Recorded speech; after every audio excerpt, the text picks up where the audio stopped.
Hello. রাত 2টা পার হচ্ছে, তোর ফোন আমি বিজি পাইলাম। আরে ওই যে সবাই মিলে ভিডিও কলে বুঝছো, গ্রুপে কথা বলতেছিলাম। বল। তুই না আমারে কলা করা খাওয়াস না, 2টার পরে ভিডিও কল না। আরে বাবা খোদার কসম বিশ্বাস কর। তোর আমি বিশ্বাস করি না, কিন্তু হ্যাঁ আমি অন্যদেরকে ফোন দিছিলাম, ফোন দিয়ে আমি শেয়ার হয়েছি। মানে এই মানে কি সব? কি এটা তোর বোঝা লাগবে না, তুই এখন ঘুমা। আর শোন, ফোন বন্ধ কর। আমি ফোন বন্ধ করবো কেন? হ্যাঁ, কারণ এখন আমি ঘুমাবো। আর আমি ঘুমাবো মানে হচ্ছে তোর পুরা দুনিয়াদারি ঘুম, ঠিক আছে? ফোন বন্ধ। আল্লাহর ওয়াস্তে একটু ব্রেক দে বুঝছস। তোর ফোন বন্ধ করে তুই কর, আমারটা কেন করতে হবে? আজব কথা। দেখ রনো, তুই কিন্তু খুব ভালো করে জানোস আমি হইলাম। আরে তুই তো সস অমিতাভ বচ্চন, একবার जो बोल देता है ওটা बोल देता है। আর ফোন বন্ধ করতে হয় মানে ফোন বন্ধ করতে হয়, এই তো। আমিও কিন্তু মনে কর তা তুই ইমরান হাশমি, আমি ফোনটা রাখাত না, তুই ভিডিও কলে কোন কোন মাসে কি কি করবি এটা না পুরো পৃথিবী জানে। আর শোন, সোজা আঙ্গুলে কি আমার ঘিটা উঠাইতে হবে এখন? সোজা আঙ্গুল কেমনি উঠায়? মানে চিন্তা কর, আমার 2টা আঙ্গুল সোজা করে আমি যদি কারেন্টের সকেটের মধ্যে ঢুকে দিই, তাহলে কি ঘিটা উঠবে নাকি উঠবে না? আরে তাহলে তো শক। এই 1 মিনিট দাঁড়াও, ওয়েট।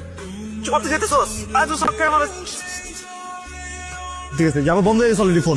হ্যালো এই যে বন্ধ হয়ে গেছে, দেখ বন্ধ হয়ে গেছে।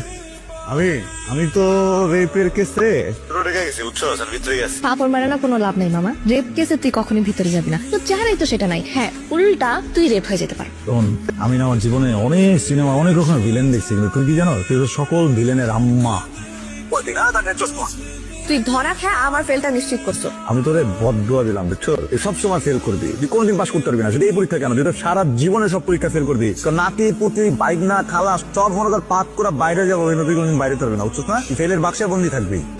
হয়েছে অনেক দোয়া দূর ফোর্সস, এখন তো আবার নিয়ে আয়, ঠিক আছে? আগেটা বল, এই শহরের মধ্যে সবচেয়ে মজার গ্রিল কে বানায়? তুই আসছিস না, তুই আমাদের ভরপুর গ্রিল বানা, কাবাব বানা। আচ্ছা, আমার জন্য না একটা স্পাইসি গ্রিল নেয়, ঠিক আছে? আমার না স্পাইসি গ্রিল খেতে মন চাইতেছে, মুরগি খাই আমি রাখতে একটু কমাই। এ ভাই তুই কত বড় বেহায়া।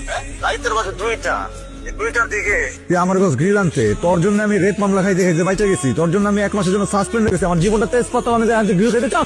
ওকে, গ্রিলের আফসোস নিয়ে মরার চাইতে স্বৈরাচার প্রেমিকের অবহেলা নিয়ে সুইসাইড করা অতি উত্তম, ঠিক আছে? আমি গেলাম সুইসাইড করতে। গ্রিল নিয়ে আসতে, গ্রিল